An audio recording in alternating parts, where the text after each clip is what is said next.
내 이름은 이지은. 나는 24살의 평범한 여자다. 이 도시의 번화가 골목 어귀에 자리한 낡은 작업실에서 나는 꿈을 키우고 있었다. 캔버스 위에 물감을 덧칠하고 연필로 스케치북을 채워나가며 나는 화가로서의 삶을 꿈꿨다. 물감 냄새와 연필이 종이에 사각거리는 소리만이 작업실을 채웠다. 새벽녘 캔버스 앞에서 빵 한 조각으로 끼니를 때우며 창밖의 도시 풍경을 응시할 때면 나의 눈빛은 꿈으로 가득했지만 동시에 현실의 고단함이 엿보였다. 미술 전공자의 삶은 녹록지 않았다. 빛나는 성공 뒤에는 언제나 고독과 가난이 그림자처럼 따라붙었다. 내게는 세상에 내세울 만한 특별한 배경이 없었다. 부모님은 내가 어릴 때 돌아가셨고 유일한 가족은 어릴 적부터 헤어져 지낸 오빠 이강훈이었다. 오빠는 늘 내게 강해져야 한다고 말했지만 나는 그저 평범한 삶을 원했다. 세상의 거친 파도 속에서 휘둘리지 않고 나의 그림으로 소소한 행복을 찾아가는 것. 그것이 나의 유일한 바람이었다.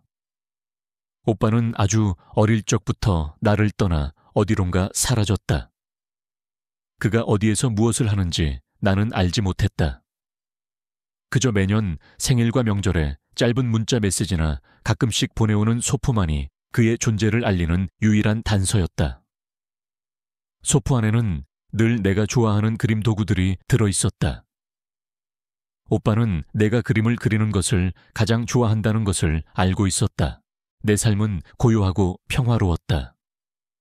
세상의 시끄러운 소리들은 작업실 문 밖에서 멈춰 섰고 나는 나만의 공간에서 나만의 질서를 만들며 살았다. 가끔 오래된 가족 사진을 보며 오빠의 뒷모습을 그리워할 때면 내 마음속 깊숙이 잠자고 있던 알 수 없는 그리움과 불안감이 고개를 들었다. 오빠는 사진 속에서 늘 진지하고 강렬한 눈빛을 하고 있었다. 나와는 너무나도 다른 사람이었다. 그의 옆에는 늘 날카로운 칼이나 총 같은 것이 놓여 있었다. 오빠는 대체 무슨 일을 하는 걸까? 나는 다른 사람들의 슬픔과 고통을 외면하지 못하는 성격이었다. 비록 나의 삶도 넉넉지 않았지만 나는 내가 가진 작은 것을 나누는 것에 인색하지 않았다.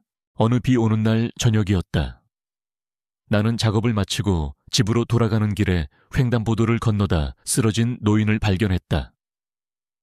빗속에 쓰러진 노인은 고통스러운 신음소리를 내고 있었지만 사람들은 바쁜 걸음으로 그를 스쳐 지나갈 뿐 아무도 나서지 않았다. 차가운 빗물과 무관심한 시선 속에서 노인은 점점 더 힘없이 쓰러져 가고 있었다. 나의 심장이 쿵 하고 떨어지는 것을 느꼈다. 나는 순간적으로 망설였다. 내가 나서면 복잡해질 것이다. 나의 옷은 더러워질 것이고 나의 시간은 지체될 것이며 혹시 모를 오해에 휘말릴 수도 있었다. 하지만 노인의 고통스러운 신음소리는 나의 발길을 붙잡았다. 나는 본능적으로 노인에게 달려갔다. 할아버지, 괜찮으세요? 나는 노인을 부축하며 물었다. 그의 몸은 차갑게 식어 있었고 그의 얼굴은 창백했다. 나는 나의 얼마 안 되는 돈으로 택시를 잡아 노인을 병원으로 모셔다 드렸다. 병원에 도착하자마자 의사에게 노인의 상태를 설명하고 내 신원을 밝힌 후 아무런 대가도 바라지 않고 조용히 자리를 떴다. 나는 내가 할 수 있는 작은 일을 했을 뿐이었다. 나의 작은 행동이 세상을 조금이나마 더 따뜻하게 만들었다는 사실에 만족했다. 내 손목에는 늘 오빠가 어린 시절 직접 만들어준 작은 매듭 팔찌가 채워져 있었다. 팔찌는 낡았지만 나는 늘 그것을 소중히 여겼다. 그것은 내가 오빠와 함께했던 유일한 기억이자 나의 유일한 가족인 오빠의 존재를 상기시켜주는 상징이었다.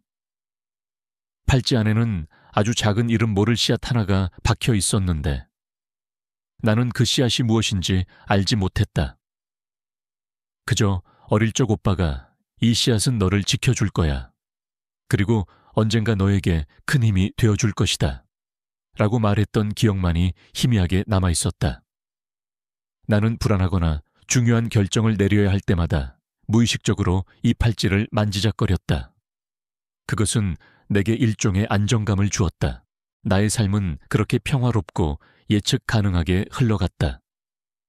나의 그림은 조금씩 세상에 알려지기 시작했고 나는 곧 나의 그림을 전시할 작은 갤러리를 열 계획이었다.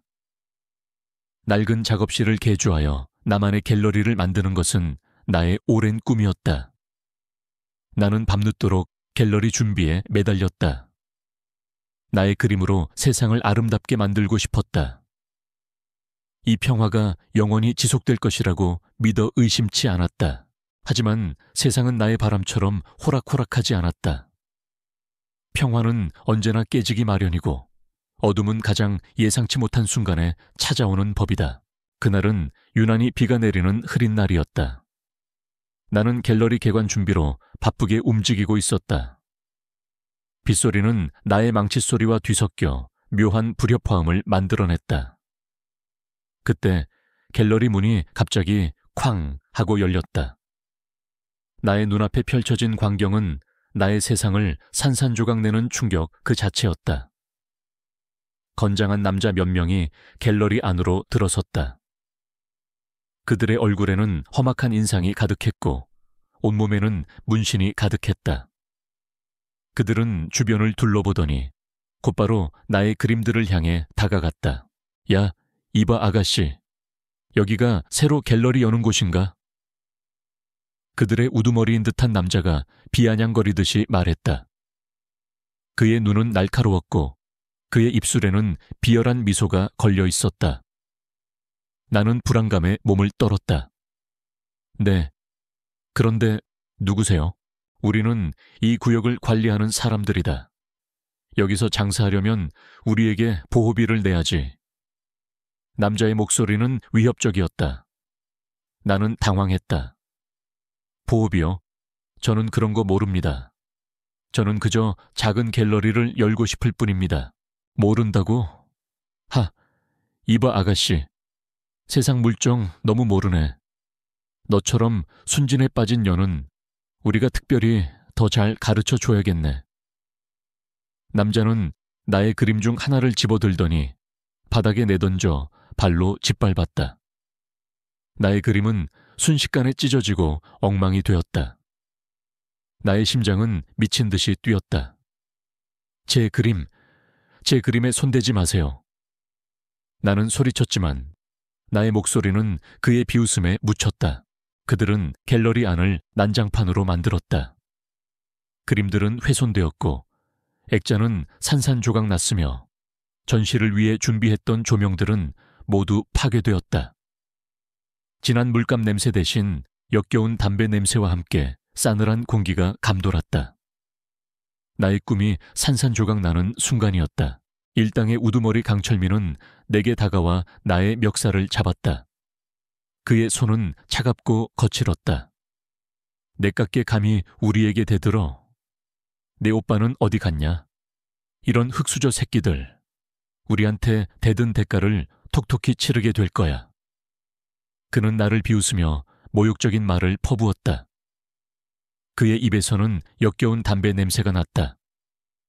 나는 그의 얼굴에 침을 뱉고 싶었지만 온몸이 공포에 질려 움직일 수 없었다. 강철민은 나의 손목에 채워진 오빠가 만들어준 매듭 팔찌를 발견했다.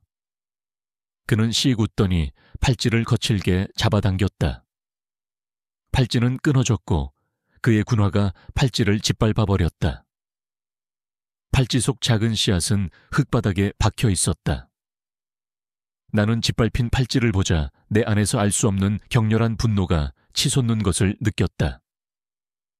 그들은 나의 꿈을 짓밟았고 나의 자존심을 짓밟았으며 나의 유일한 가족의 흔적까지 짓밟았다. 이 쓰레기 같은 년, 내까지 께 감히. 강철민은 다시 손을 들어 나를 때리려 했다. 나는 그의 공격에 대비하여 눈을 감았다. 하지만 나의 눈에는 눈물이 고였다. 이대로 당하고만 있을 수는 없었다. 나의 심장은 증오로 가득 찼다. 그들은 갤러리 벽면에 붉은색 스프레이로 낙서를 했다. 사장에게 경고한다. 돈을 내지 않으면 다음은 내 가족이다. 그리고 그 옆에는 검은 그림자 문양이 그려져 있었다. 나는 그 문양을 알고 있었다. 지역을 장악한 악명 높은 범죄 조직, 어둠의 그림자의 상징이었다. 어둠의 그림자. 그들은 무자비하고 잔인했으며 폭력과 돈으로 모든 것을 해결하는 악명 높은 조직이었다. 나의 평화로운 삶을 송두리째 짓밟은 자들. 나는 그들을 용서할 수 없었다. 나의 손에 쥐어진 매듭 팔찌에 끊어진 실들이 나의 피부를 파고드는 것을 느꼈다. 짓밟힌 팔찌 속 씨앗은 나의 눈에 선명하게 들어왔다. 그 작은 씨앗은 마치 내게 무언가를 속삭이는 듯했다. 강해져라. 너는 혼자가 아니다. 가 나는 엉망이 된 갤러리에 홀로 남아 쓰러진 그림들을 바라보았다. 나의 꿈이 산산조각 난 것처럼 느껴졌다. 하지만 나는 포기하지 않을 것이다. 나의 오빠가 늘 내게 말했던 강해져야 한다. 는 그 말이 나의 뇌리에 강렬하게 박혔다. 나는 더 이상 약한 여자가 아니었다. 나는 나의 모든 것을 걸고 이 대한민국 최대의 조직에게 전쟁을 선포할 것이다. 오빠의 매듭 팔찌와 그 안에 담긴 씨앗은 내게 숨겨진 힘을 일깨워 줄 것이 분명했다. 나의 싸움은 이제 막 시작되었다. 강철민 일당이 갤러리를 난장판으로 만들고 나의 그림을 훼손하던 그 순간은 나의 평화로운 세상을 산산조각 냈다. 하지만 가장 끔찍했던 것은 나의 손목에 채워져 있던 오빠의 낡은 매듭 팔찌가 짓밟히던 장면이었다. 흙바닥에 박힌 팔찌 속 이름 모를 씨앗은 나의 눈에 선명하게 들어왔다. 그 작은 씨앗은 마치 내게 무언가를 속삭이는 듯했다. 강해져라. 너는 혼자가 아니다. 나의 심장은 분노와 함께 알 수 없는 결의로 끌어올랐다. 나는 더 이상 약한 여자로 주저앉지 않을 것이다. 갤러리에는 진한 물감 냄새 대신 역겨운 담배 냄새와 함께 싸늘한 공기가 감돌았다. 나의 꿈이 산산조각 난 것처럼 느껴졌다. 나는 엉망이 된 갤러리에 홀로 남아 쓰러진 그림들을 바라보았다. 찢겨진 캔버스, 부서진 액자, 그리고 벽에 선명하게 새겨진 어둠의 그림자의 검은 문양과 위협적인 낙서. 이 모든 것이 나의 뇌리에 강렬하게 박혔다. 사장에게 경고한다. 돈을 내지 않으면 다음은 내 가족이다. 그들은 나의 꿈을 짓밟았고 나의 자존심을 짓밟았으며 나의 유일한 가족의 흔적까지 짓밟았다. 나는 그들을 용서할 수 없었다. 경찰에 신고했지만 나는 그들에게 큰 기대를 하지 않았다. 어둠의 그림자는 지역을 장악한 악명 높은 범죄 조직이었고 그들의 손길은 경찰 내부까지 뻗어 있었다. 그들은 돈과 폭력으로 모든 것을 해결했다. 나 같은 평범한 시민이 그들에게 맞서는 것은 계란으로 바위치기나 다름없었다. 하지만 나는 포기하지 않을 것이다. 내가 직접 나서서 그들을 심판할 것이다. 나의 방식대로. 밤이 깊어지자 나는 낡은 작업실에서 오빠의 오래된 연락처를 찾아보았다. 오빠는 아주 어릴 적부터 나를 떠나 어디론가 사라졌다. 그가 어디에서 무엇을 하는지 나는 알지 못했다. 그저 매년 생일과 명절에 짧은 문자 메시지나 가끔씩 보내오는 소포만이 그의 존재를 알리는 유일한 단서였다. 소포 안에는 늘 내가 좋아하는 그림 도구들이 들어있었다. 오빠는 내가 그림을 그리는 것을 가장 좋아한다는 것을 알고 있었다. 그의 마지막 문자 메시지는 3년 전이었다. 나는 떨리는 손으로 그의 번호를 눌렀다. 신호음이 길게 울리더니 이내 차가운 음성 메시지가 흘러나왔다. 지금은 전화를 받을 수 없습니다. 용건을 남겨주십시오. 나는 절망했다. 오빠에게 연락할 수 없었다. 나는 다시 혼자가 된 기분이었다. 하지만 나는 포기하지 않았다. 오빠가 만들어준 매듭 팔찌 속 씨앗은 나의 손목에서 희미하게 빛나고 있었다. 이 씨앗은 너를 지켜줄 거야. 그리고 언젠가 너에게 큰 힘이 되어줄 것이다. 오빠의 목소리가 귓가에 맴도는 듯했다. 나는 오빠에게 편지를 쓰기 시작했다. 갤러리에서 겪었던 모든 일, 강철민 일당의 만행, 그리고 내가 느끼는 절망감과 복수심까지. 나는 그 모든 것을 편지에 솔직하게 담았다. 내가 겪은 일들을 글로 옮기면서 내 마음속의 응어리들이 조금씩 풀리는 기분이었다. 편지 속에서 나는 오빠에게 도움을 요청했다. 오빠, 제발 저를 도와주세요. 더 이상 이렇게는 살 수 없어요. 오빠가 필요해요. 편지를 붙이는 것은 쉬운 일이 아니었다. 나는 편지를 봉투에 넣지 않고 주머니에 숨긴 채 며칠을 기다렸다. 우체국은 갤러리에서 멀리 떨어져 있었고 나는 갤러리를 비울 수 없었다. 며칠 후 갤러리에 나의 그림을 보러 왔던 단골 손님 김수아 씨를 만났다. 그녀는 따뜻하고 친절한 사람이었고 나의 그림에 깊은 관심을 보였다. 나는 그녀에게 조심스럽게 편지를 건네며 부탁했다. 수아 씨, 죄송하지만 이 편지를 우체통에 넣어주실 수 있을까요? 개인적인 사정이 있어서 제가 직접 가기 어렵습니다. 수아 씨는 나의 절박한 표정을 보고 말없이 고개를 끄덕였다. 나의 편지는 그렇게 갤러리 밖으로 나갔다. 편지를 보내고 며칠이 지나도록 오빠에게서 아무런 답장이 없었다. 나는 불안했다. 혹시 편지가 오빠에게 전달되지 않았을까? 아니면 오빠가 나를 외면하는 걸까? 나는 절망에 빠졌다. 강철민 일당은 갤러리에 나타나 나의 안부를 묻고는 아직도 정신 못 차렸냐? 다음은 네 몸뚱이다. 라며 위협적인 메시지를 남겼다. 나는 그들의 존재가 나의 삶을 옥죄어오는 것을 느꼈다. 나는 밤마다 악몽에 시달렸다. 강철민의 비열한 미소와 짓밟히던 팔찌의 악몽. 나는 잠을 이룰 수 없었다. 나의 손목에는 끊어진 매듭 팔찌에 잔해가 그대로 남아있었다. 팔찌 속 씨앗은 더 이상 빛나지 않았다. 나는 내가 너무나 나약하다는 사실에 스스로를 자책했다. 어느 날 저녁, 나는 갤러리에서 혼자 그림을 그리고 있었다. 빗소리는 나의 붓질 소리와 뒤섞여 묘한 불협화음을 만들어냈다. 그때 갤러리 문이 갑자기 쾅 하고 열렸다. 강철민과 그의 조직원 몇 명이 갤러리 안으로 들어섰다. 그들의 얼굴에는 오만함과 함께 잔인한 미소가 걸려 있었다. 그들은 나의 그림들을 짓밟고 캔버스를 칼로 찢기 시작했다. 이딴 쓰레기 같은 그림을 가지고 어디서 장사질이야. 내까진 년이 감히 우리한테 대들어. 흙수저 주제에. 강철민의 조롱 섞인 목소리가 갤러리 안에 울려 퍼졌다. 나는 분노와 공포에 휩싸여 아무것도 할 수 없었다.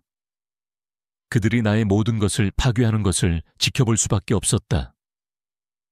강철민은 나의 멱살을 잡고 나를 바닥에 내팽개쳤다.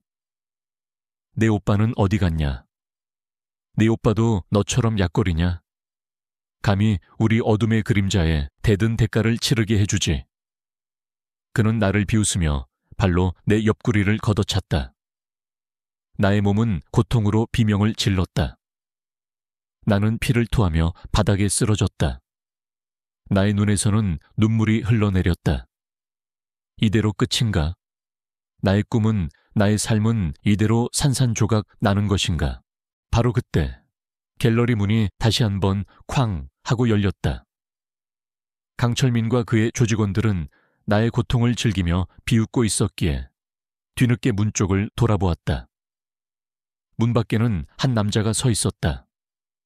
그는 비를 맞아 옷이 흠뻑 젖어 있었지만 그의 눈빛은 칠흑 같은 어둠 속에서도 강렬하게 빛나고 있었다.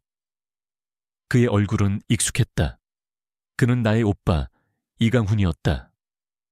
그의 표정은 돌처럼 굳어 있었고 그의 눈빛은 마치 얼어붙은 칼날 같았다. 강철민은 오빠의 등장에 당황한 듯 아무 말도 하지 못했다. 그는 오빠의 위압적인 존재감에 압도당한 듯 몸을 움찔거렸다. 오빠는 나의 쓰러진 모습을 보더니 그의 눈빛이 순식간에 살기로 변했다. 그의 온몸에서 알 수 없는 기운이 뿜어져 나왔다. 마치 오랜 시간 잠자고 있던 맹수가 깨어난 듯했다. 오빠는 조용히 갤러리 안으로 들어섰다.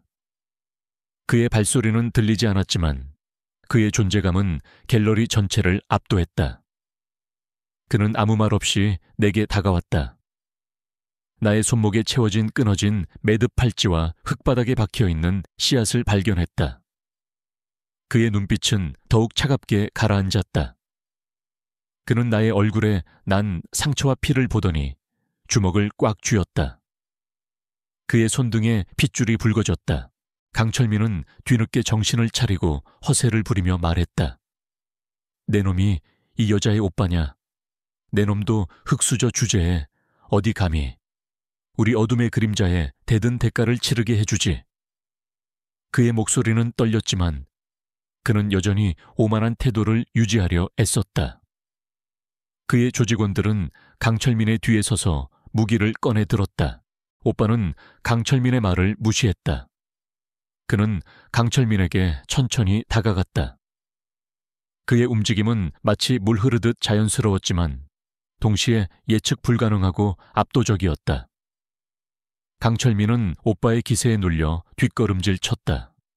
오빠는 강철민의 눈을 똑바로 보며 말했다. 그의 목소리는 낮고 위압적이었지만 그 안에는 강렬한 살기가 담겨 있었다. 너희가 감히 내 동생을 건드려. 오빠의 말과 함께 강철민의 조직원들이 일제히 오빠에게 달려들었다. 나는 공포에 질려 눈을 감았다. 하지만 둔탁한 소리와 함께 쓰러지는 소리가 들려왔다. 나는 조심스럽게 눈을 떴다. 오빠는 아무런 무기도 없이 맨몸으로 강철민 일당을 제압하고 있었다. 그의 움직임은 빠르고 정확하며 마치 오랜 훈련을 받은 듯했다. 그의 주먹은 칼날처럼 날카로웠고 그의 발차기는 폭풍처럼 강력했다. 그는 단숨에 조직원들을 쓰러뜨렸다. 나의 눈은 경악으로 커졌다.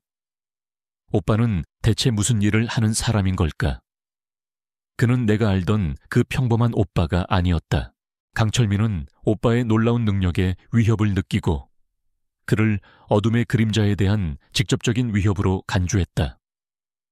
그는 흑막인 어둠의 그림자 보스에게 오빠의 존재를 보고하고 오빠를 제거하기 위한 계획을 세우기 시작했다.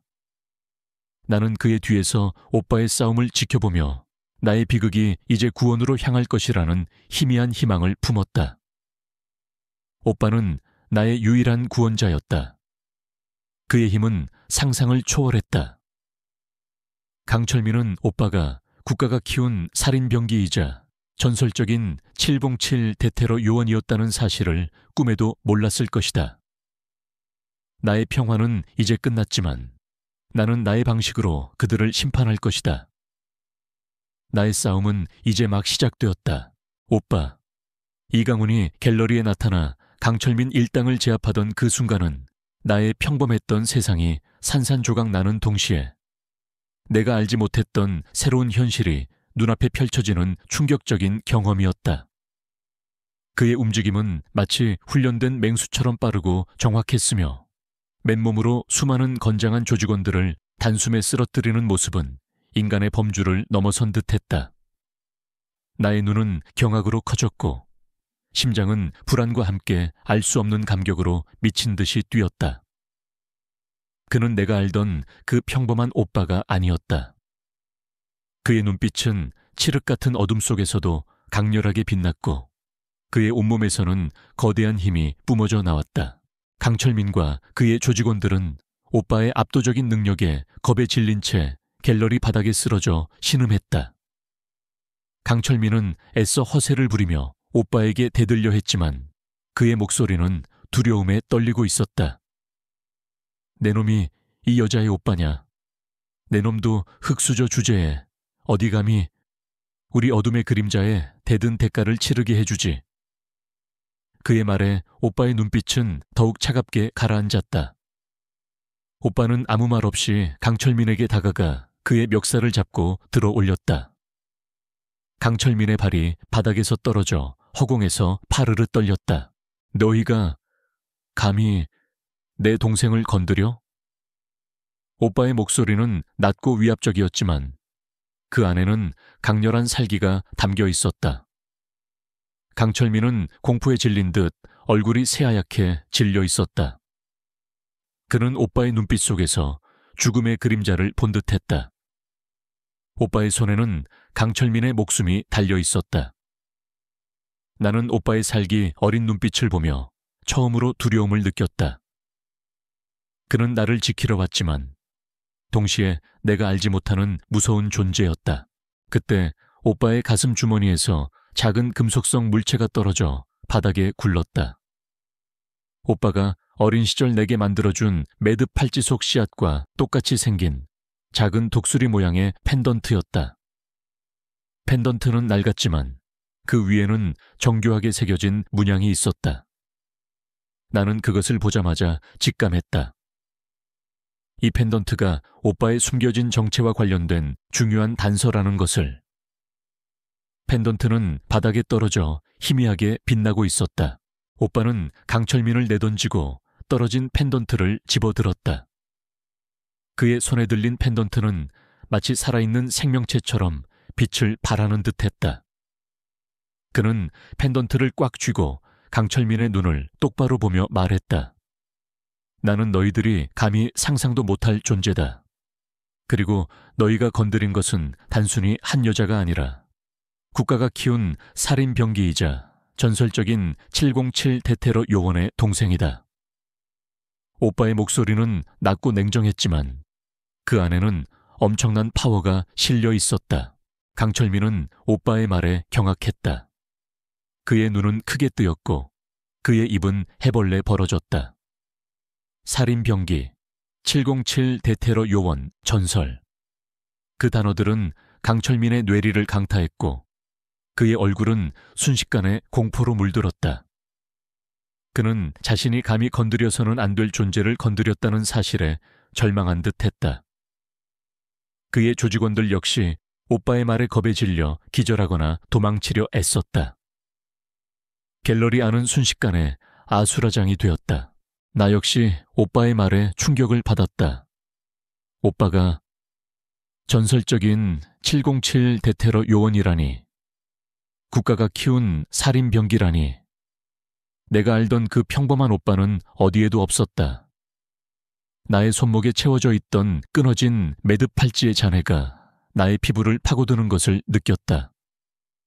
팔찌 속 씨앗은 이제 빛을 발하며 나의 눈에 선명하게 들어왔다. 그 씨앗은 오빠의 펜던트 속 독수리 문양과 흡사하게 변형되는 듯했다. 그것은 오빠의 정체와 관련된 숨겨진 비밀이었다. 그때 갤러리 문이 다시 한번 열리고 경찰 사이렌 소리가 들려왔다. 박선우 형사였다. 그는 내가 뺑소니범 사건으로 익명으로 정보를 제공했던 그 형사였다. 박선우 형사는 나의 제보를 통해 흑룡파의 불법 활동을 수사하기 시작했고 아마도 갤러리에서 들려온 소란스러운 소리에 이곳으로 온 듯했다. 그는 갤러리 안에 아수라장을 보고 경악한 듯했다. 쓰러져 있는 조직원들과 공포에 질린 강철민, 그리고 그들 앞에 서 있는 오빠의 모습. 박선우 형사의 눈은 오빠의 손에 들린 독수리 펜던트에 고정되었다. 그의 얼굴에는 놀라움과 함께 알 수 없는 의문이 서려 있었다. 그는 오빠의 정체를 어렴풋이 짐작하는 듯했다. 오빠는 박선우 형사를 발견하고 조용히 펜던트를 주머니에 넣었다. 그리고는 강철민에게 말했다. 너희들의 보스에게 전해라. 다음은 너희 보스다. 오빠의 목소리는 낮고 위협적이었지만 그 안에는 강철민에게 마지막 경고를 날리는 듯한 의미가 담겨 있었다. 박선우 형사는 강철민 일당을 체포하기 시작했다. 강철민은 이미 모든 것을 포기한 듯 저항하지 않았다. 그는 공포에 질린 채 오빠를 노려보았지만 더 이상 아무 말도 하지 못했다. 그의 눈빛에는 내가 그토록 증오했던 오만함 대신 절망과 패배감만이 남아있었다. 오빠는 내게 다가와 나의 얼굴을 살폈다. 그의 손길은 따뜻했지만 그의 눈빛은 여전히 차가웠다. 지은아, 괜찮아? 많이 다쳤어?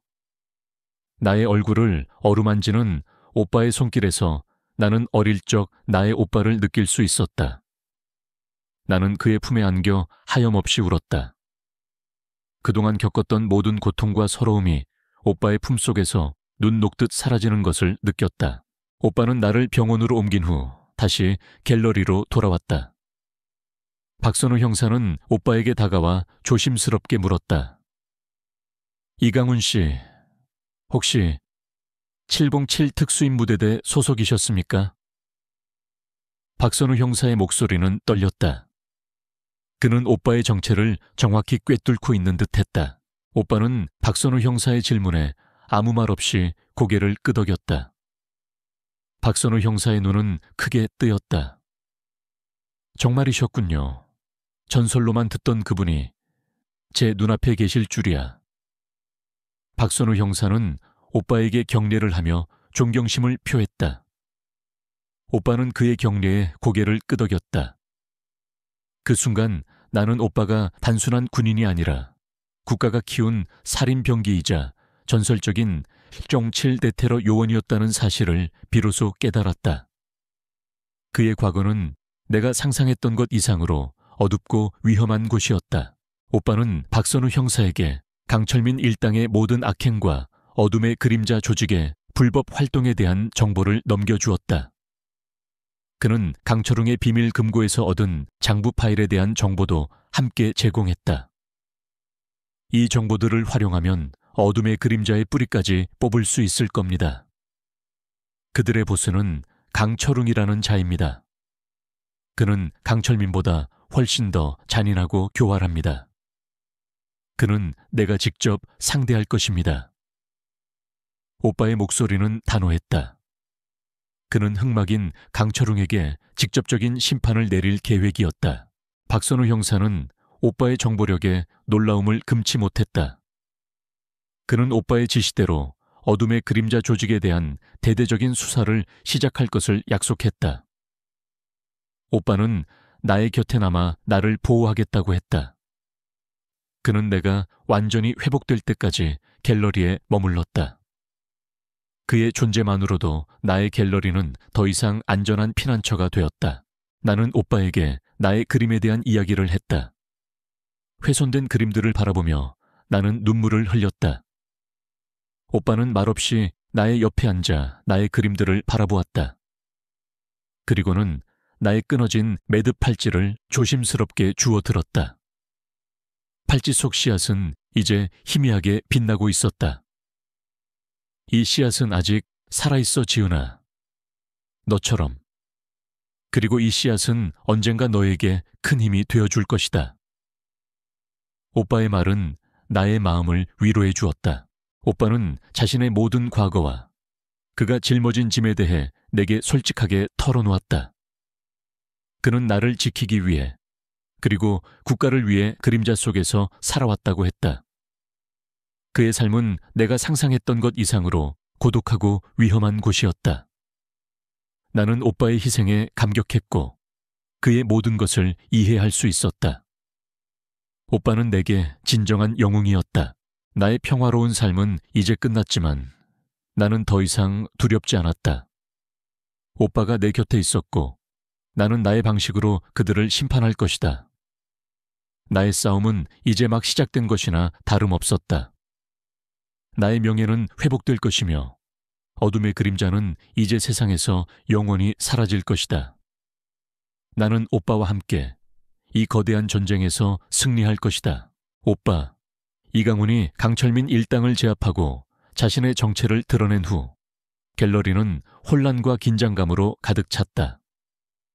강철민과 그의 조직원들은 공포에 질린 채 바닥에 쓰러져 있었고, 박선우 형사는 오빠의 압도적인 존재감에 압도당한 듯 아무 말도 하지 못했다. 나는 오빠의 품에 안겨 안도감과 함께 알 수 없는 감격에 휩싸였다. 오빠는 내가 알던 그 평범한 사람이 아니었다. 그는 국가가 키운 살인병기이자 전설적인 707 대테러 요원이었다. 나의 비극은 이제 구원으로 향할 것이라는 확신이 들었다. 오빠는 박선우 형사에게 강철민 일당을 체포하도록 지시했다. 강철민은 저항하려 했지만 오빠의 살기 어린 눈빛 앞에서 감히 꼼짝도 하지 못했다. 그는 결국 경찰에게 끌려가면서도 오빠를 향해 이를 갈았다. 하지만 그의 분노는 더 이상 나를 두렵게 하지 않았다. 나는 그저 조용히 그의 뒷모습을 지켜볼 뿐이었다. 박선우 형사는 오빠의 정보력과 능력에 놀라움을 금치 못했다. 오빠는 강철웅의 비밀 금고에서 얻은 장부 파일과 어둠의 그림자 조직의 모든 불법 활동에 대한 정보를 박선우 형사에게 넘겨주었다. 이 정보들은 어둠의 그림자를 뿌리 뽑을 수 있는 결정적인 증거들이었다. 박선우 형사는 그 정보들을 보고 충격을 금치 못했다. 이강훈 씨, 당신은 도대체 어디까지 알고 계셨습니까? 이 정보들이라면 이 조직을 완전히 와해시킬 수 있습니다. 그의 목소리에는 흥분과 함께 존경심이 담겨 있었다. 오빠는 박선우 형사에게 흑막인 강철웅을 직접 상대할 것이라고 말했다. 강철웅은 강철민보다 훨씬 더 잔인하고 교활합니다. 그는 내가 직접 상대할 것입니다. 당신은 내가 주는 정보들을 바탕으로 어둠의 그림자의 모든 잔당들을 소탕하십시오. 그리고 나의 동생을 보호하십시오. 오빠의 목소리는 단호했고 그 안에는 어떤 타협도 없었다. 박선우 형사는 오빠의 지시에 망설임 없이 따르겠다고 약속했다. 나는 오빠와 함께 갤러리에 남아 훼손된 그림들을 정리했다. 오빠는 말없이 나의 옆에 앉아 나의 그림들을 바라보았다. 그리고는 나의 끊어진 매듭 팔찌를 조심스럽게 주워들었다. 팔찌 속 씨앗은 이제 희미하게 빛나고 있었다. 이 씨앗은 아직 살아있어, 지은아. 너처럼. 그리고 이 씨앗은 언젠가 너에게 큰 힘이 되어줄 것이다. 오빠의 말은 나의 마음을 위로해 주었다. 그는 나의 손목에 다시 팔찌를 묶어주었다. 팔찌는 이제 내게 새로운 희망과 용기를 상징했다. 오빠는 나의 곁에 머물며 나를 보호했다. 그는 갤러리를 임시 거처로 삼아 나의 안전을 지켰고 나의 몸과 마음이 회복될 수 있도록 도와주었다. 그의 존재만으로도 나의 갤러리는 더 이상 안전한 피난처가 되었다. 나는 오빠에게 나의 모든 과거와 그가 짊어진 짐에 대해 솔직하게 털어놓았다. 오빠는 내가 알지 못했던 그의 삶, 즉 국가를 위해 그림자 속에서 살아왔던 그의 고독하고 위험한 삶에 대해 이야기해 주었다. 그의 희생에 나는 감격했고 그의 모든 것을 이해할 수 있었다. 오빠는 내게 진정한 영웅이었다. 나의 평화로운 삶은 이제 끝났지만 나는 더 이상 두렵지 않았다. 오빠가 내 곁에 있었고 나는 나의 방식으로 그들을 심판할 것이다. 나의 싸움은 이제 막 시작되었다.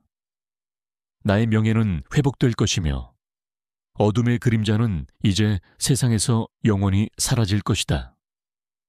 나는 오빠와 함께 이 거대한 전쟁에서 승리할 것이다. 며칠 후 박선우 형사는 내가 준 정보들을 바탕으로 어둠의 그림자 조직에 대한 대대적인 수사를 시작했다. 그들의 불법 도박장, 마약 거래 현장, 그리고 은밀한 자금 세탁 조직까지. 모든 아지트들이 경찰에 의해 급습되었고 수많은 조직원들이 체포되었다.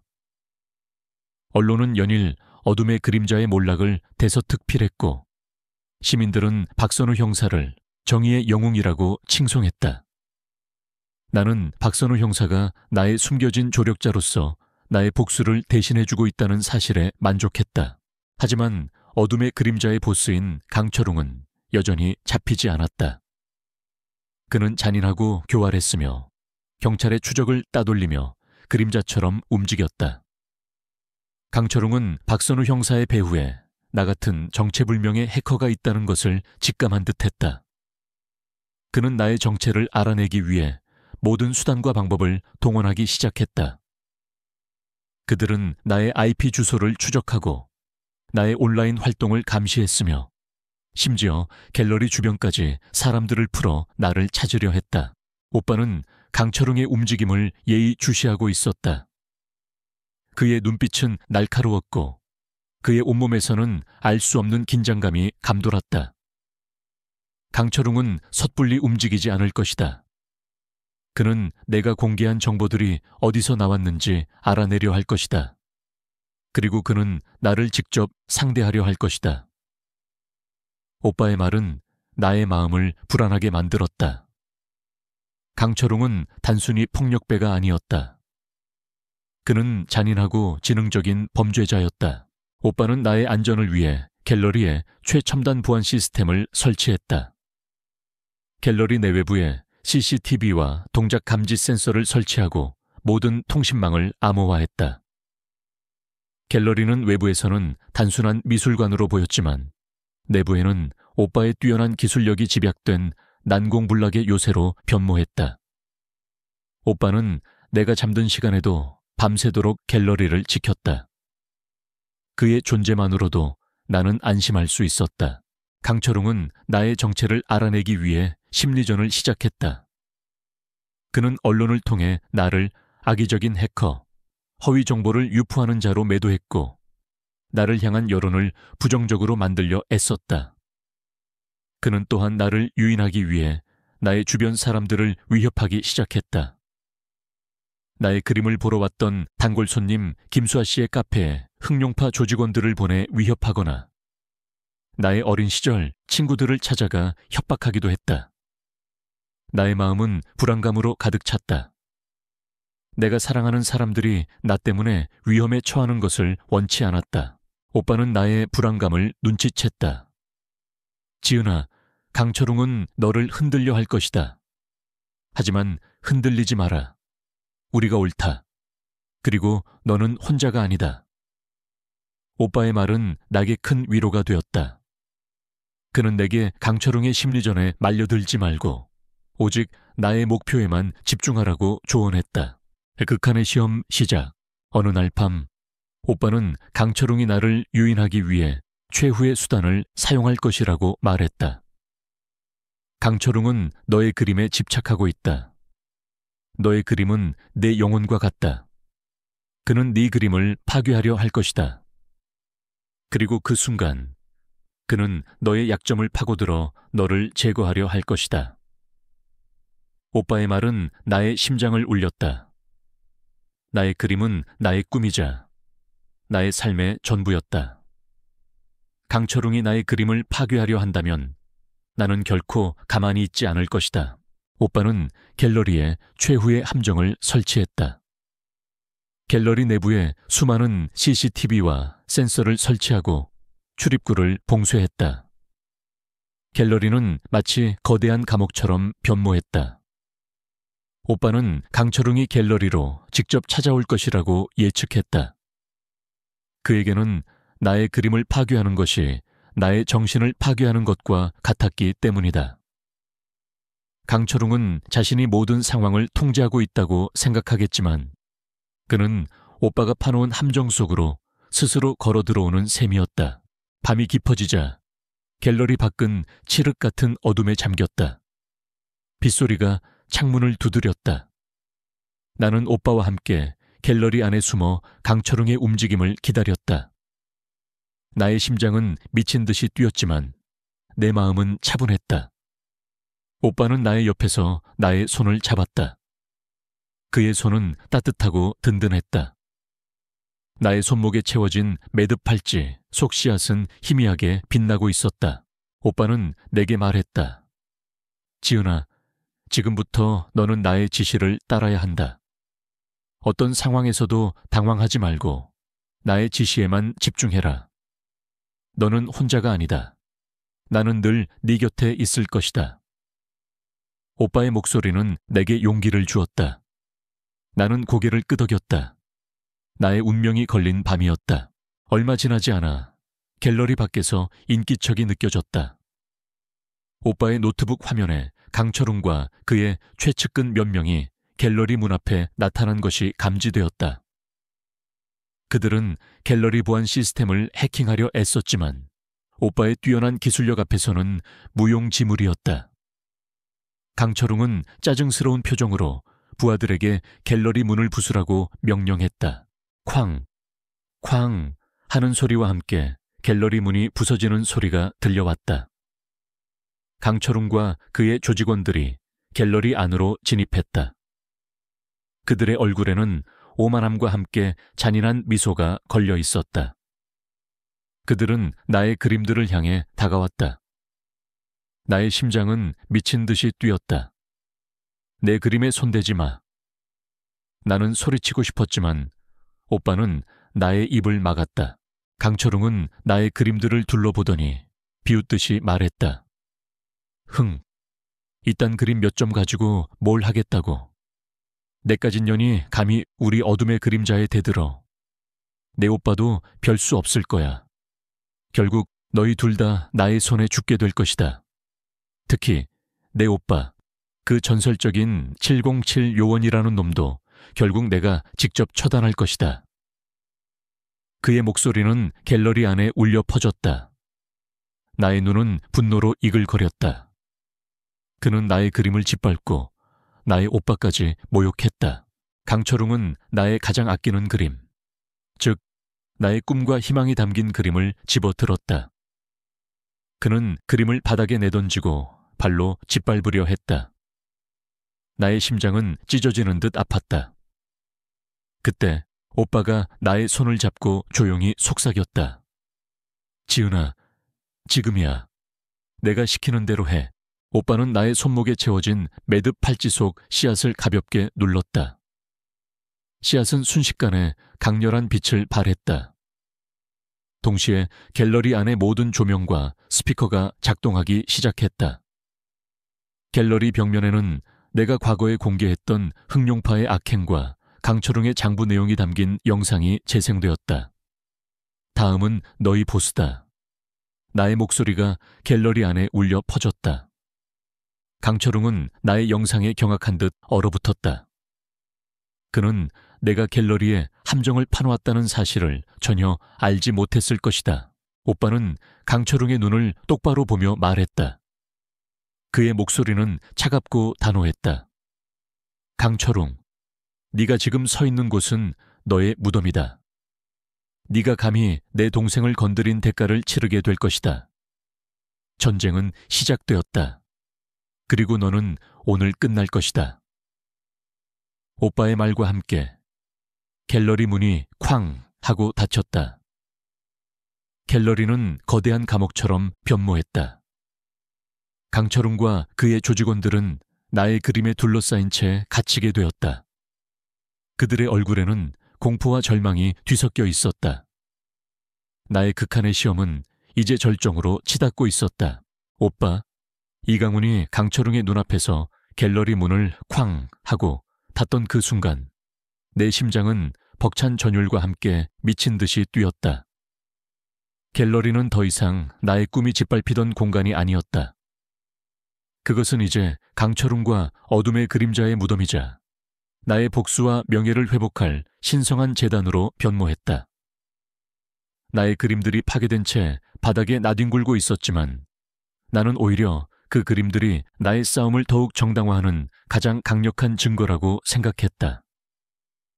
갤러리 안은 고요했지만 그 고요함 속에서는 거대한 폭풍 전야의 긴장감이 감돌았다.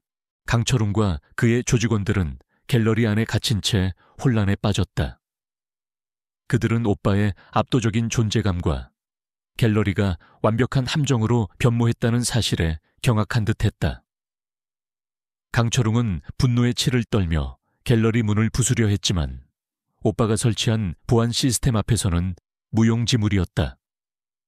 그의 오만함은 점차 사라지고 대신 공포와 절망이 그를 지배하기 시작했다. 나는 갤러리 한쪽 구석, 오빠의 보호 아래 숨어 이 모든 광경을 지켜보았다. 오빠는 나의 옆에 묵묵히 서서 나의 손을 잡았다. 그의 손은 차가웠지만 든든했다. 나의 손목에 채워진 매듭 팔찌 속 씨앗은 강렬한 빛을 발하며 나의 불안한 마음을 진정시켜 주었다. 그것은 마치 오빠의 숨겨진 힘이 내게 전달되는 듯했다. 오빠는 강철웅과 그의 조직원들을 조롱하듯이 말했다. 그의 목소리는 낮고 위압적이었지만 그 안에는 강렬한 살기가 담겨 있었다. 강철웅, 네가 지금 서 있는 곳은 너의 무덤이다. 네가 감히 내 동생을 건드린 대가를 치르게 될 것이다. 전쟁은 시작되었다. 그리고 너는 오늘 끝날 것이다. 오빠의 말과 함께 갤러리 안의 모든 조명과 스피커가 작동하기 시작했다. 장면 묘사 시작. 갤러리 벽면에는 내가 과거에 공개했던 흑룡파의 악행과 강철웅의 장부 내용이 담긴 영상이 재생되었다. 카페 CCTV 영상, 도박장에서의 녹음 파일, 그리고 강철웅의 비밀 금고에서 얻은 장부 내용까지. 강철웅의 모든 악행과 그가 결탁한 정치인 및 고위공직자들의 이름이 갤러리 벽면에 적나라하게 드러났다. 다음은 너희 보스다. 나의 목소리가 갤러리 안에 울려 퍼졌다.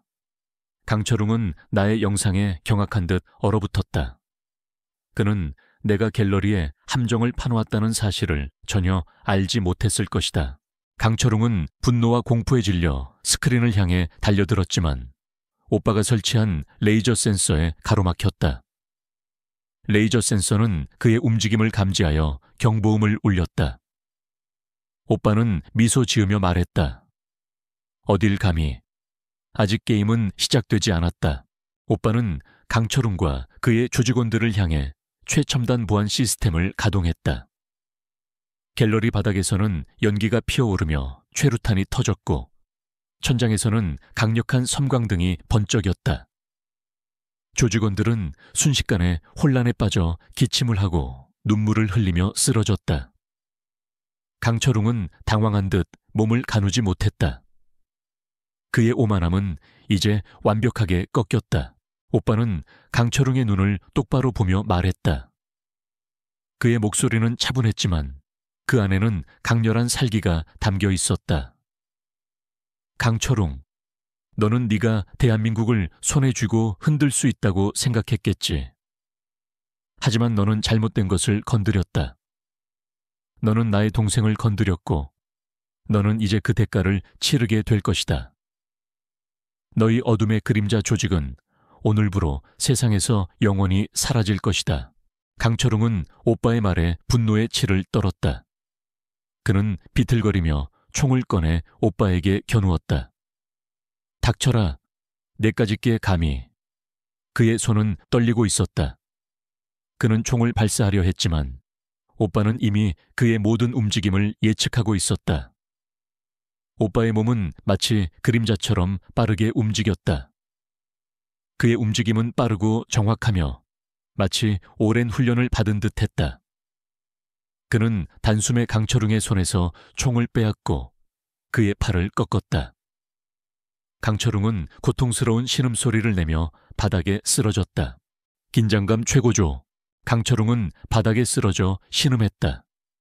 그의 얼굴은 고통과 공포로 일그러져 있었다. 오빠는 강철웅의 목을 밟고 그의 눈을 똑바로 보며 말했다.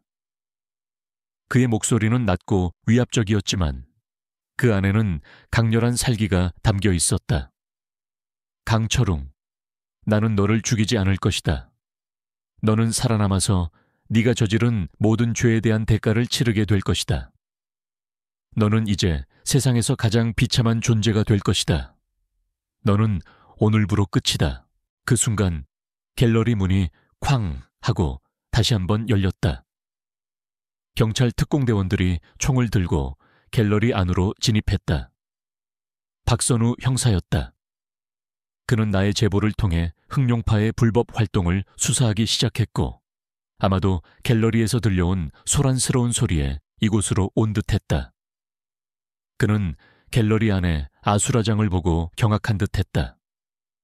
쓰러져 있는 조직원들과 고통에 질린 강철웅, 그리고 그들 앞에 서 있는 오빠의 모습. 박선우 형사의 눈은 오빠의 손에 들린 독수리 펜던트에 고정되었다. 그의 얼굴에는 놀라움과 함께 알 수 없는 의문이 서려 있었다. 그는 오빠의 정체를 어렴풋이 짐작하는 듯했다. 오빠는 박선우 형사를 발견하고 조용히 강철웅의 목에서 발을 떼었다. 그리고는 그의 발밑에 강철웅의 비밀 금고에서 얻은 장부 파일을 담은 USB를 던져주었다. 박선우 형사는 USB를 집어들고 오빠를 바라보았다. 오빠는 아무 말 없이 나의 옆으로 다가와 나의 손을 잡았다. 반응 묘사. 경찰 특공대원들은 강철웅과 그의 조직원들을 체포하기 시작했다. 강철웅은 이미 모든 것을 포기한 듯 저항하지 않았다. 그의 눈빛에는 내가 그토록 증오했던 오만함 대신 절망과 패배감만이 남아있었다. 박선우 형사는 오빠에게 다가와 조심스럽게 물었다. 이강훈 씨, 혹시 707 특수임무대대 소속이셨습니까? 박선우 형사의 목소리는 떨렸다. 그는 오빠의 정체를 정확히 꿰뚫고 있는 듯했다. 오빠는 박선우 형사의 질문에 아무 말 없이 고개를 끄덕였다. 박선우 형사의 눈은 크게 뜨였다. 정말이셨군요. 전설로만 듣던 그분이 제 눈앞에 계실 줄이야. 박선우 형사는 오빠에게 경례를 하며 존경심을 표했다. 오빠는 그의 경례에 고개를 끄덕였다. 그 순간 나는 오빠가 단순한 군인이 아니라 국가가 키운 살인병기이자 전설적인 707 대테러 요원이었다는 사실을 비로소 깨달았다. 그의 과거는 내가 상상했던 것 이상으로 어둡고 위험한 곳이었다. 나는 오빠의 품에 안겨 하염없이 울었다. 그동안 겪었던 모든 고통과 서러움이 오빠의 품속에서 눈 녹듯 사라지는 것을 느꼈다. 나의 명예는 회복되었고 나는 더 이상 흑수저화가 지망생이 아니었다. 나는 용기를 내어 싸운 영웅의 동생이 되었다. 나의 비극은 이제 완벽한 구원으로 향했다. 어둠의 그림자는 결국 와해되었다. 강철웅과 그의 조직원들은 모두 체포되어 엄중한 처벌을 받았다.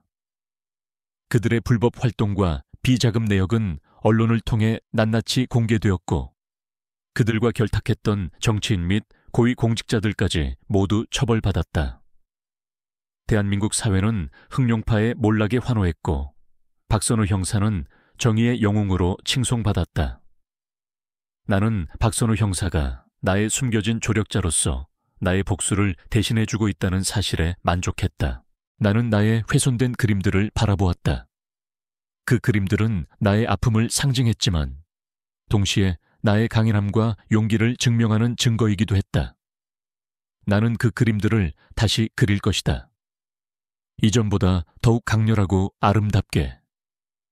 나의 예술은 이제 나의 복수심을 넘어 희망과 치유의 메시지를 담게 될 것이다. 오빠는 나의 곁에 남아 나를 보호하겠다고 했다. 그는 내가 완전히 회복될 때까지 갤러리에 머물렀다. 그의 존재만으로도 나의 갤러리는 더 이상 안전한 피난처가 되었다. 그는 내게 자신의 모든 과거와 그가 짊어진 짐에 대해 솔직하게 털어놓았다. 그는 나를 지키기 위해 그리고 국가를 위해 그림자 속에서 살아왔다고 했다. 그의 삶은 내가 상상했던 것 이상으로 고독하고 위험한 곳이었다. 나는 오빠의 희생에 감격했고 그의 모든 것을 이해할 수 있었다. 오빠는 내게 진정한 영웅이었다.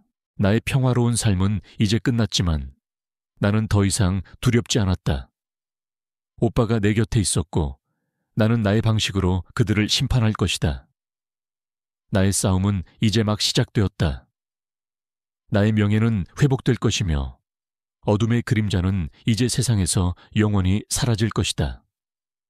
나는 오빠와 함께 이 거대한 전쟁에서 승리할 것이다. 나의 삶은 이제 완전히 달라졌다. 나의 비극은 이제 구원으로 향했고 나의 명예는 완벽하게 회복되었다. 강철웅의 비밀 은신처가 경찰 특공대에게 급습당하고 그의 비열한 얼굴이 카메라 플래시 세례를 받으며 끌려가던 그 순간은 내게 깊은 통쾌함을 안겨주었다. 나의 손목에 채워진 오빠의 매듭 팔찌, 속 씨앗은 강렬하게 빛나며 나의 승리를 축하하는 듯했다. 나의 복수는 단순히 개인적인 감정 해소를 넘어 어둠의 그림자라는 거대한 악을 뿌리 뽑는 정의의 실현이 되었다. 갤러리 안은 여전히 엉망이었지만 나의 마음속에는 비로소 진정한 평화가 찾아왔다. 강철웅의 체포 소식은 삽시간에 전국을 뒤흔들었다. 언론은 연일 어둠의 그림자의 몰락을 대서특필했고 내가 공개했던 영상과 정보들은 모든 뉴스 채널에서 반복적으로 재생되었다. 흑룡파의 추악한 민낯과 그들과 결탁한 정치인 및 고위공직자들의 비리가 만천에 드러났다. 시민들은 분노했고 경찰과 검찰은 어둠의 그림자에 대한 대대적인 수사를 시작할 수밖에 없었다. 강철웅은 결국 조직폭력, 불법 도박장 운영, 마약 밀매, 그리고 수많은 범죄 행위로 중형을 선고받았다. 그의 오만했던 제국은 하루아침에 무너졌다. 강철민과 그의 조직원들 역시 모두 체포되어 엄중한 처벌을 받았다. 그들의 몰락은 너무나도 비참했지만 나는 그들에게 어떤 동정심도 느끼지 않았다. 그들은 자신이 저지른 죄에 대한 정당한 대가를 치렀을 뿐이었다. 박선우 형사는 나의 가장 든든한 조력자이자 이제는 나의 가장 친한 친구가 되었다. 그는 내가 준 정보 덕분에 어둠의 그림자를 일망타진할 수 있었고 그는 이 사건의 영웅으로 떠올랐다. 그는 언론과의 인터뷰에서 이 모든 것은 한 익명의 제보자 덕분입니다. 그는 진실을 밝히기 위해 자신의 위험을 무릅쓴 진정한 영웅입니다. 라고 말했다. 나는 그의 말을 들으며 조용히 미소 지었다. 나의 존재가 세상에 드러나는 것을 원치 않았다. 그저 내가 해야 할 일을 했을 뿐이었다. 오빠, 이강훈은 갤러리에 머물며 나의 곁을 지켰다. 나의 몸과 마음이 완전히 회복될 때까지 그는 나를 보호하고 보듬어 주었다. 나의 그림들은 모두 훼손되었지만 오빠는 나의 옆에 앉아 나의 그림들을 다시 그릴 수 있도록 용기를 주었다. 그는 나의 팔찌 속 씨앗이 이제 빛을 발하며 새로운 싹을 틔울 것이라고 말했다. 이 씨앗은 너의 꿈과 희망을 상징한다. 지은아, 네가 강해진 만큼 이 씨앗도 더욱 강하게 자라날 것이다. 그의 말은 나의 마음을 위로해 주었다. 어둠의 그림자의 몰락 이후 나의 삶은 새로운 전환점을 맞이했다. 나는 더 이상 단순한 화가 지망생이 아니었다. 나는 나의 능력으로 정의를 실현하고 약자를 보호하며 더 나은 세상을 만드는 데 기여하는 존재가 되었다. 나는 오빠와 함께 새로운 삶을 시작했다. 갤러리는 다시 문을 열었고 나의 그림들은 이전보다 더욱 깊은 울림을 선사하며 많은 사람들에게 희망을 주었다. 나는 나의 능력을 활용하여 공익 해킹이라는 새로운 분야를 개척했다. 나는 범죄 조직의 불법 활동을 추적하고 그들의 약점을 파헤쳐 경찰에 제보하는 일을 계속했다. 나의 그림자 네트워크는 더욱 강력해졌고 나는 대한민국 사회의 어두운 구석을 밝히는 빛이 되었다. 많은 사람들이 나를 어둠 속의 파수꾼이라고 불렀지만 나는 여전히 세상의 이목을 끄는 것을 좋아하지 않았다. 그저 나의 자리에서 내가 할 수 있는 일을 하는 것, 그것이 나의 신념이었다. 오빠는 국가로부터 중요한 임무를 제안받았지만 그는 지은의 곁에서 그녀를 지키고 사회의 어둠을 밝히는 일을 계속하기로 선택했다. 그는 더 이상 그림자 속에 숨어 사는 존재가 아니었다. 그는 이제 세상의 빛으로 살아갔다. 그는 나의 가장 든든한 조력자이자 나의 모든 활동을 지지해 주었다. 그의 존재만으로도 나는 어떤 어려움도 헤쳐나갈 수 있다고 믿었다. 우리는 함께 훼손된 갤러리를 복구하기 시작했다. 오빠는 나의 그림들을 조심스럽게 복원했고 나는 이전보다 더욱 강렬하고 아름다운 그림들을 그렸다. 나의 예술은 우제 나의 복수심을 넘어 희망과 치유의 메시지를 담게 되었다. 갤러리는 단순히 그림을 전시하는 공간이 아니었다. 그것은 정의와 희망이 살아 숨쉬는 공간이 되었다. 나의 그림은 이전보다 더욱 깊은 울림을 선사하며 많은 사람들에게 희망을 주었다. 나의 그림은 이제 단순히 아름다움을 넘어 강인한 의지와 용기를 담고 있었다. 사람들은 나의 그림을 통해 위로를 받고 삶의 희망을 찾았다. 나는 나의 그림으로 세상을 바꾸고 싶었다. 어느 날 저녁, 나는 오빠와 함께 갤러리 안에 앉아 있었다.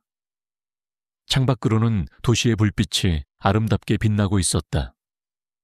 오빠는 나의 어깨에 기대어 앉아 나의 손을 잡았다. 그의 손은 따뜻했고 그의 눈빛은 내게 깊은 사랑과 자부심을 보내고 있었다. 지은아, 이제 정말 평화가 찾아왔네. 너 덕분이야. 너는 나의 영웅이야. 오빠의 따뜻한 말에 나는 미소 지었다. 나는 나의 손목에 채워진 매듭 팔찌를 바라보았다. 팔찌 속 씨앗은 이제 아름다운 꽃으로 피어나 활짝 피어 빛나고 있었다. 그것은 오빠의 말처럼 나의 꿈과 희망을 상징했다. 이 팔찌는 나의 과거와 현재, 그리고 미래를 잇는 소중한 연결고리였다. 그것은 내게 용기, 정의, 그리고 사랑을 상기시켜 주었다. 나의 삶은 이제 완전히 달라졌다. 나는 나의 모든 경험을 통해 다른 이들을 돕고 더 나은 세상을 만들어가는 데 기여할 것이다. 나는 새로운 희망을 전파하는 자가 될 것이다. 우리는 함께 새로운 재단을 설립하기로 결정했다. 재단의 이름은 정의와 희망 재단이었다. 재단은 범죄 조직에게 피해를 입었지만 그들의 권력 앞에 무력하게 침묵해야 했던 사람들을 돕기 위해 만들어졌다. 나는 재단의 대표로서 피해자들에게 법률 자문, 심리 상담, 그리고 나의 그림자 네트워크를 통한 정보 수집 및 증거 확보까지 모든 지원을 아끼지 않았다. 오빠는 재단의 고문이자 실질적인 안전관리 책임자로서 나를 도왔다. 그의 뛰어난 전투 능력과 정보 분석 능력은 재단의 활동에 큰 힘이 되었다. 우리는 서로의 존재가 큰 힘이 되었다. 나의 삶은 마치 두 번째 봄을 맞이한 듯했다. 길고 추운 겨울을 견뎌내고 피어난 새싹처럼 나는 더욱 푸르고 강하게 돋아났다. 나는 내가 걸어온 길을 자랑스럽게 생각했고 앞으로 걸어갈 길 또한 굳건히 헤쳐나갈 준비가 되어 있었다. 나는 알았다. 나의 이야기는 이제 막 시작되었을 뿐이라는 것을. 나의 새로운 삶, 나의 새로운 평화는 이제 막 시작된 것이나 다름없었다. 우리의 재단은 많은 사람들에게 희망을 줄 것이 분명했다. 어둠의 그림자 조직이 뿌리째 뽑힌 후 나의 삶은 이전과는 비교할 수 없을 정도로 빛나기 시작했다. 나의 손목에 채워진 오빠의 매듭 팔찌 속 씨앗은 이제 활짝 피어난 꽃이 되어 나의 새로운 시작을 알렸다. 더 이상 나의 꿈이 짓밟히던 약한 화가 지망생 이지은은 존재하지 않았다. 오빠의 헌신적인 사랑과 나의 용기, 그리고 우리가 함께 이뤄낸 정의 속에서 나는 비로소 나 자신의 진정한 가치를 발견하고 강인한 사람으로 거듭났다. 이제 나의 목표는 단순히 나의 그림을 그리는 것을 넘어 세상의 어둠을 밝히고 약자를 보호하며 더 나은 사회를 만드는 것이 나의 새로운 사명이었다. 나는 나의 갤러리를 복구하고 다시 문을 열었다. 훼손되었던 그림들은 오빠의 도움으로 복원되었고 나의 새로운 작품들은 이전보다 더욱 깊은 울림과 강렬한 메시지를 담게 되었다. 나의 그림은 이제 단순히 아름다움을 넘어 고통을 이겨낸 용기, 불의에 맞서는 정의, 그리고 새로운 희망을 이야기했다. 사람들은 나의 그림을 통해 위로를 받고 삶의 희망을 찾았다. 나의 갤러리는 단순히 그림을 전시하는 공간이 아니었다. 그것은 정의와 희망이 살아 숨쉬는 공간이 되었다. 많은 사람들이 나의 그림을 보기 위해 갤러리를 찾았고, 나의 그림은 전 세계적으로 인정받는 예술작품이 되었다. 오빠, 이강우는 더 이상 그림자 속에 숨어 사는 존재가 아니었다. 그는 나의 곁에서 나의 가장 든든한 조력자이자 동반자가 되어 주었다. 오빠는 국가로부터 중요한 임무를 제안받았지만 그는 나의 곁에서 나를 지키고 사회의 어둠을 밝히는 일을 계속하기로 선택했다. 그의 뛰어난 전투 능력과 정보 분석 능력은 나의 활동에 큰 힘이 되었다. 우리는 서로의 존재가 큰 힘이 되었다. 그는 나의 모든 활동을 지지하고 응원해 주었으며 나의 삶에 가장 큰 버팀목이 되어 주었다. 박선우 형사는 나의 가장 든든한 동료이자 이제는 나의 가장 친한 친구가 되었다. 그는 내가 준 정보 덕분에 어둠의 그림자를 일망타진할 수 있었고 그는 이 사건의 영웅으로 떠올랐다. 그는 언론과의 인터뷰에서 이 모든 것은 한 익명의 제보자 덕분입니다. 그는 진실을 밝히기 위해 자신의 위험을 무릅쓴 진정한 영웅입니다. 라고 말했다. 나는 그의 말을 들으며 조용히 미소 지었다. 나의 존재가 세상에 드러나는 것을 원치 않았다. 그저 내가 해야 할 일을 했을 뿐이었다. 박선우 형사는 나와 함께 정의와 희망재단의 고문으로 활동하며 재단의 활동에 큰 기여를 했다. 우리는 함께 새로운 재단인 정의와 희망재단을 설립했다. 재단은 범죄 조직에게 피해를 입었지만 그들의 권력 앞에 무력하게 침묵해야 했던 사람들을 돕기 위해 만들어졌다. 나는 재단의 대표로서 피해자들에게 법률 자문, 심리 상담, 그리고 나의 그림자 네트워크를 통한 정보 수집 및 증거 확보까지 모든 지원을 아끼지 않았다. 재단은 빠르게 성장했고 수많은 피해자들이 나의 도움으로 자신의 권리를 되찾고 새로운 삶을 시작할 수 있었다. 우리는 전국 각지에 지부를 설립하고 더 많은 사람들에게 도움의 손길을 뻗었다. 나의 재단은 대한민국 사회의 희망의 등불이 되었다. 나는 나의 경험을 바탕으로 사이버 범죄 예방 및 대처 교육 프로그램들을 개발하여 전국 각지의 학교와 기업, 그리고 시민단체에서 강연을 했다. 나의 강연은 많은 사람들에게 깊은 울림을 주었고 그들은 사이버 범죄에 대한 인식을 개선하고 더 나은 사회를 만들기 위한 작은 움직임을 시작했다. 나는 나의 재능과 경험을 통해 사회에 기여할 수 있다는 사실에 큰 보람을 느꼈다. 나의 삶은 마치 두 번째 봄을 맞이한 듯했다. 길고 추운 겨울을 견뎌내고 피어난 새싹처럼 나는 더욱 푸르고 강하게 돋아났다. 나는 내가 걸어온 길을 자랑스럽게 생각했고 앞으로 걸어갈 길 또한 굳건히 헤쳐나갈 준비가 되어 있었다. 나는 알았다. 나의 이야기는 이제 막 시작되었을 뿐이라는 것을. 나의 새로운 삶, 나의 새로운 평화는 이제 막 시작된 것이나 다름없었다. 어느 맑은 날, 나는 오빠와 함께 우리가 설립한 정의와 희망재단의 개관식에 참석했다. 수많은 사람들이 우리의 재단 개관을 축하하기 위해 모여들었다. 박선우 형사, 김수아 씨, 그리고 내가 뺑소니범을 잡을 때 도움을 주었던 그 행인까지. 나의 삶에 영향을 주었던 모든 사람들이 그곳에 있었다. 나는 그들의 얼굴을 보며 미소 지었다. 개관식 연단에선 나는 나의 이야기를 들려주었다. 어둠의 그림자에게 모든 것을 잃고 절망했던 한 화가 지망생의 이야기. 그리고 오빠의 헌신적인 사랑과 나의 용기. 그리고 진실의 힘으로 어떻게 그 모든 것을 이겨내고 이 자리에 서게 되었는지에 대해 솔직하게 이야기했다. 나의 손목에는 여전히 어린 시절의 매듭 팔찌가 채워져 있었고 팔찌 속 꽃은 활짝 피어 빛나고 있었다. 이 팔찌는 저에게 단순한 장신구가 아닙니다. 이것은 저에게 용기를 주었고 희망을 주었으며 오빠의 사랑을 느끼게 해 주었습니다. 그리고 이 팔찌속 꽃은 우리가 어떤 어려움 속에서도 새로운 희망을 피울 수 있다는 것을 보여줍니다. 여러분도 각자의 자리에서 진실을 외면하지 마십시오. 여러분의 작은 용기가 거대한 부조리를 바꿀 수 있습니다. 그리고 이 재단은 여러분의 용기와 함께 어둠 속에서 빛을 발하는 희망의 등불이 될 것입니다. 나의 연설이 끝나자 수많은 사람들이 뜨거운 박수를 보냈다. 그들의 눈에는 희망과 함께 진심 어린 감동이 서려 있었다. 나는 연설을 마치고 내려와 오빠와 함께 재단 입구에 새겨진 문구를 바라보았다.